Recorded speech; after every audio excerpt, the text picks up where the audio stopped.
Many people who are going through a Kundalini awakening have already realized it has a tremendous effect on the body, a tremendous effect on your perception of reality, a tremendous effect on your overall spiritual growth. But what I don't hear talked about all that much is the profound effect it has on a person's relationships. Relationships are a huge part of our human existence here on planet Earth. And after a Kundalini awakening, you can rest assured they're not going to be the same. Your rapid acceleration will demand change, refinement, and this can provoke a lot of unique challenges, but also a lot of unexpected blessings. If you're watching this video, you might be going through some relationship turmoil right now, in fact, but remember, just as your Kundalini symptoms, the fatigue and things like that are connected to something really worthwhile, so too are your relationship issues. And there's a huge positive upswing that I also don't hear talked about that much. But this video is going to share with you, in my 20 years of experience with the Kundalini Awakening and working with thousands, just how they affect your relationships, what you can expect to go through, and what you can expect to be the result. Now, one of the things undoubtedly that's going to happen is you will find that some people will become triggered by your change, threatened by your growth. Because the Kundalini Awakening is much more than just this interesting, spiritual, otherworldly type of phenomenon. It will change the way you show up in your life. And you will find that you are going to start to awaken to your purpose, be able to discern what is your highest path and timeline, and you're going to start walking it, whether it's kicking or screaming or not. That's where you're heading, one way or the other. And the reality is most people don't change. Most people have given up on their dreams. Most people don't actively pursue growth and transformation. So what do you think happens when someone in their life who for a long time has been a certain way all of a sudden starts to do that? It's a lot easier to bring you back down, to tear you down, to judge you, to criticize you, whether obviously or in some little minor undermining comment that you can decode quite easily, than it is to look at themselves. There's a story actually of this old fisherman who was a crab fisherman. And he was out there one day at the beach fishing for crabs. He'd throw a net in and he'd bring it out and he'd put all the crabs in the bucket. And it was like this thing he was doing. And anyway, this passerby walked upon him and was impressed. This dude had a whole big old bucket full of crabs. And they got the talking. And the passerby said, "Oh, excuse me, sir, sorry to interrupt you, but one of your crabs is about to escape." And the fisherman laughed. He said, No, just watch. And then what happened was all the other crabs pulled that crab back down. And we all have crabs in our life, is the moral of the story here. And you might have them as well. The higher you attempt to soar, the more crabs will come out of the woodwork. And you know what? I don't recommend being upset by that. And what has helped me is having compassion for that. In the beginning, when this first began happening to me, I would become very frustrated. How dare they? They're supposed to be my friend. Why would they do that? And then I realized that, and then I've experienced it on the other end, where I've seen certain people in my life doing certain things that triggered me, and I was able to see I have my own resistances that sometimes come up, my own inadequacies thrown in my face as so-and-so is soaring in their life. And it happens to, coordinate with the time of my life, which I'm struggling. I can see the temptation to pull other people down. Not that I've chosen to do it, but the feelings can be very strong when your unlooked at aspects of yourself are raised to the surface kind of abruptly in the presence of someone who is doing something that deep down you'd like to be doing. And I know how much effort it can sometimes take to not tug them down, even a little bit. So I can imagine if there's someone who's not been taught how to meditate, not been taught how to do any type of inner work whatsoever, how they would just unconsciously react to it. And it's, if anything, it's a testament to where they are in their life. You know, I'm a big fan of Joe Rogan, and I was just listening to him the other day on one of his podcasts, and they were talking about like negative comments on YouTube, to be exact. And Joe Rogan always says it's good to keep in mind that the people who are crushing it in life, they're not leaving negative comments. Do you think like Steve Jobs back in the day was like talking smack to people on, I forgot the names he gave, but anyway, could you imagine someone who's like a high level athlete, or someone doing big things in the world, or someone who's just truly satisfied in their life, a happy father with their family, going online and leaving clever negative comments? No, they don't do that. The people who do that are the ones who are suffering. And it's not about avoiding it. It's not about holding yourself down to spare them of looking at themselves. And it doesn't mean it's not going to sting when it happens.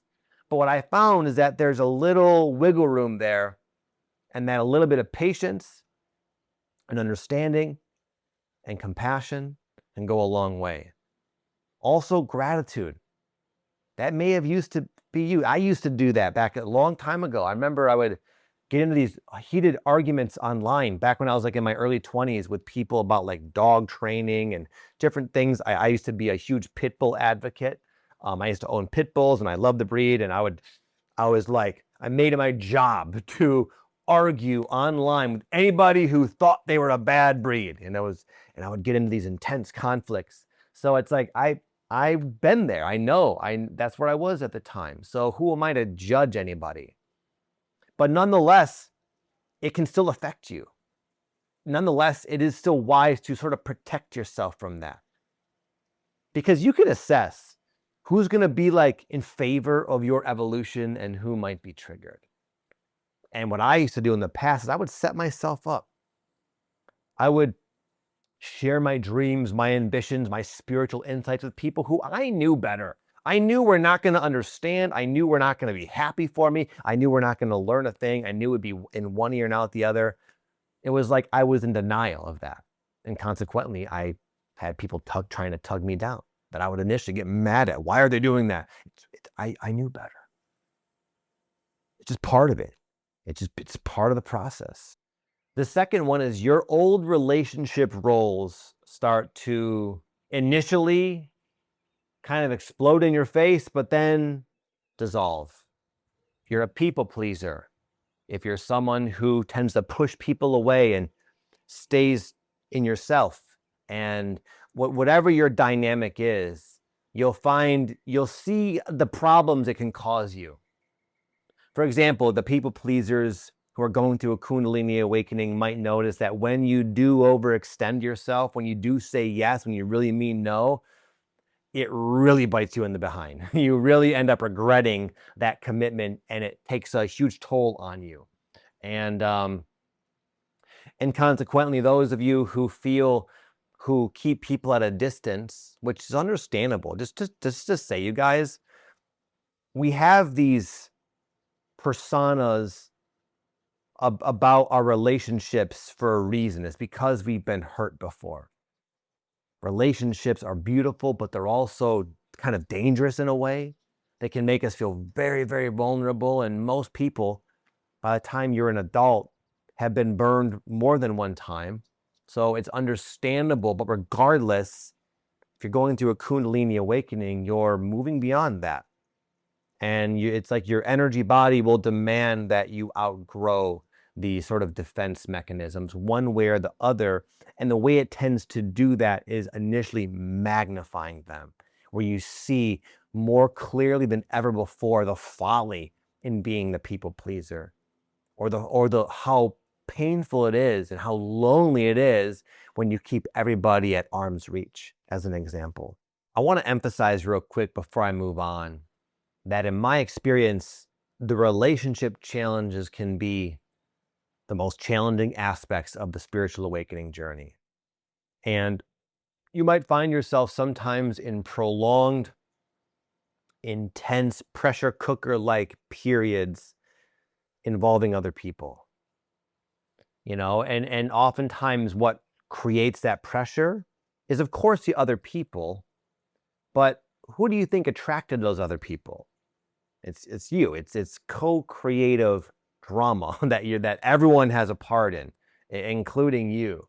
And one of the things that comes to mind that I worked through like a series of multiple painful learning lessons back in the day was being more of the people pleaser type, where I would not really speak up how I felt about something, and then I would let it kind of bottle up, and then I would finally be unable to contain it, and then I would kind of like dump it out there, and then the people involved would be kind of like flabbergasted, like, where's all this coming from? And because it was like built up and then kind of forcefully let out, even though what I was saying had merit, it was just heavily resisted. People were reacting to my energy, which was imbalance because I wasn't speaking my truth in the moment. And this involved like business relationships and different like relationships that I couldn't just run away from. People who I kind of had to stick it out with and work it through with. But there was very obvious consequences to my own personal relationship flaws, you might say. But the blessing there is what was created was a learning experience that was so impactful that it compelled me to change. And now I can honestly say I speak up. Every one of my friends, every one of my family, everyone knows where they stand with me. And sometimes it's a little awkward when I'm like, hey, this is, I speak my truth, and it's to maybe express something I'm dissatisfied with, for example. But there's a safety in that. So my relationships have evolved as a result of this kind of initial drama.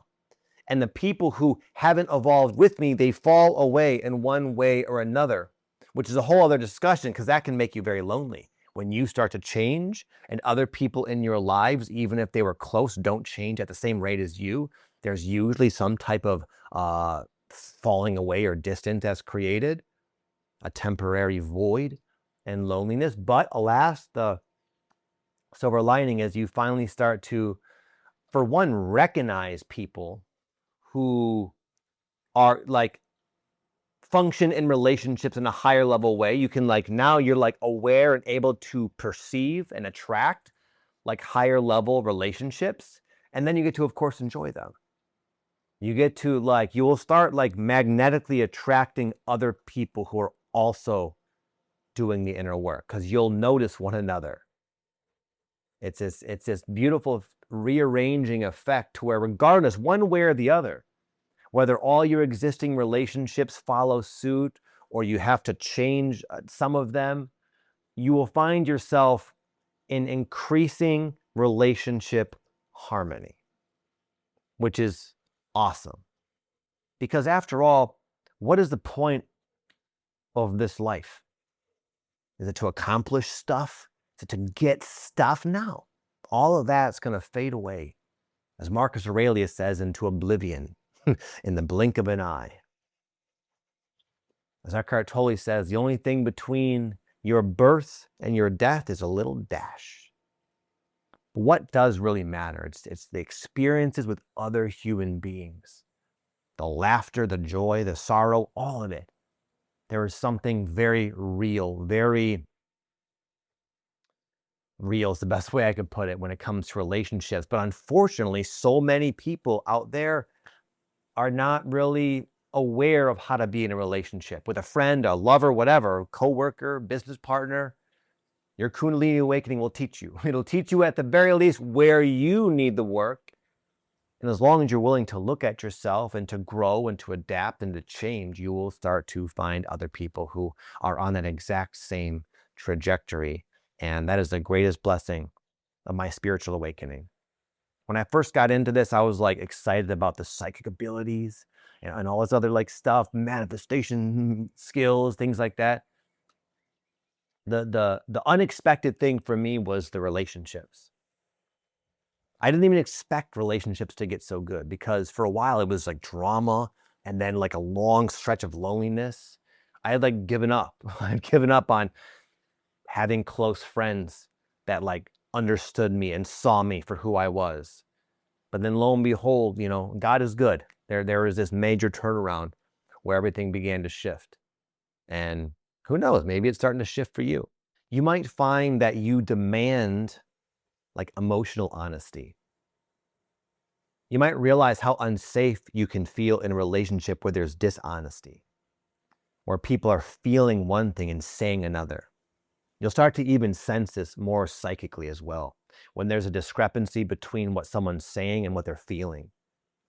Even what they're doing versus what they're intending, what they're hoping, what they're wishing for, what their motive is. You start seeing through all of that. And you'll start to be able to really see where people are at, what their motives are, what's in their best interest, whether it's you or them or both. And you'll find it harder and harder to tolerate like this dishonesty in general. And this can be disappointing sometimes. Sometimes you see these other sides of people who you thought had your back, who you thought were being honest, but you're able to perceive people's truth way more clearly. And then consequently, you will start to make adjustments as needed. But they're not always easy. I remember I had, way back in the day, my wife, we weren't even married at the time. We were just dating. We went on this vacation to Mexico. And I had some friends stay at the house and watch my pit bulls, and I watched my dogs. And when I got home, I noticed there was a bag of magic mushrooms, basically is what it was. I had a bag of mushrooms that was gone. And I know where I put it. It was in one of my dresser drawers in my bedroom. So it wasn't even just the fact that a friend of mine stole them, which I knew they did, and I found out who it was. It was the fact that they rummaged through my bedroom. And it was someone who I had hung out with, on a daily basis for years, someone who I would call a brother. But it was like life will start to, it's not just only with your perception of people, although that happens, it's also life you might find synchronistically bring about experiences that provide you with this clarity of this is where you stand with this person. But, of course, I severed ties with them. I could never trust them again. But it was like sad. It was like, I was like very disappointed. I didn't want to have to do that. But nonetheless, you'll start to see where people stand in your life, one way or the other. But you know what? I also learned there's something very powerful for setting boundaries. Because when you tolerate things like that, you're basically saying to the universe that this is okay. It's okay that people treat me like this. Why is it okay? Because I'm allowing it to happen. And you might also, another thing, which I didn't write down, you might start to like your expectations for how other people show up is going to raise as well. And what you once tolerated, maybe in the past, I would have been so like, wanting to be popular or wanting to have as many friends as possible that I would have just accepted that. But it happened after the awakening, and it was like in my body a hard no. You must not tolerate this. But that sends a different signal to the universe, where you start to attract people who won't do that to you, where you won't have to put that boundary up with. And it's a powerful, as we work on our relationships, it helps us work on a relationship with ourselves, with our life, with everything. It's a wonderful training tool we humans use, these relationships, because they translate into improving our overall life, not just with people, I have found anyways. And then just to end with, new, more aligned relationships begin to appear. Just trust me on that, my friend. I know many of you who are watching this that maybe has not happened yet. And I get it, because at one point I literally gave up on the hope of having friends, like any friends. By the time I met my like first soulmate friend, you might say, after my awakening, it was many, many years. There was a lot of falling away, a lot of drum. All the stuff I talked about was like shortly after the awakening for a few years anyways.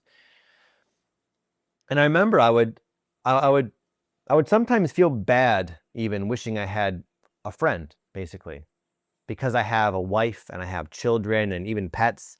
And my life has always, thank God, had so much love in it. But like deep down, truth be told, I wanted a boy. I wanted my boys back. I wanted like a brother. I wanted someone who I could like, it's just a different dynamic, obviously, with buddies. I didn't have none, zero to speak of. Until one day, someone sent me an email. His name was Aaron Dowdy, another YouTuber. He said, hey man, you're doing good on YouTube. I thought it might be fun to connect. And I was like, huh? So I looked him up online and sure enough, I recognized him. I had seen his videos before and I saw him and I was like, oh, this could be cool. And, we got on the phone and we talked for like about an hour and a half. And that time went by with what felt like 5 minutes. And when I hung up that phone, I felt my body was literally buzzing. Like I was truly blown away. This guy, Aaron, he's a YouTuber. He likes Bashar.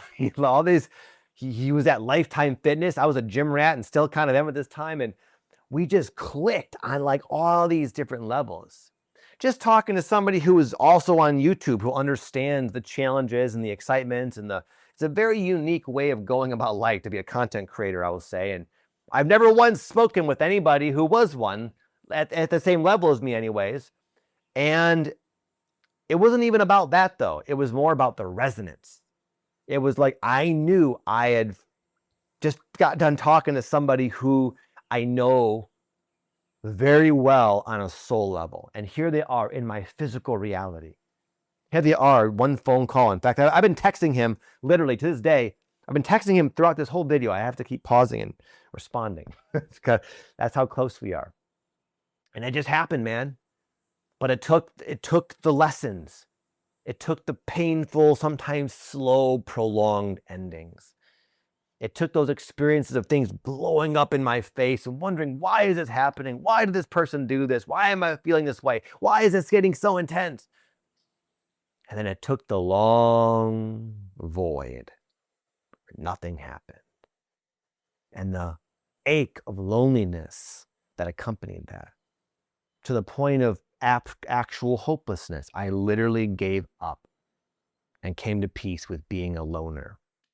And then, bam, it just happened. And then it started happening more and more and more and more. And now I have more, Aaron's a unique type of friend, but I have many other people like soul brothers and sisters and a whole new army of soul family has now come into my life. It's come around full circle. And it will for you as well. It's a process though. And I wanted to talk about this because you may have been doing a lot of research on Kundalini Awakening symptoms and experiences and what happens in your body and your mind and during the dream time, but you might have wondered why your relationships have been going through all of this. Well, now you know. For what it's worth, this is my experience.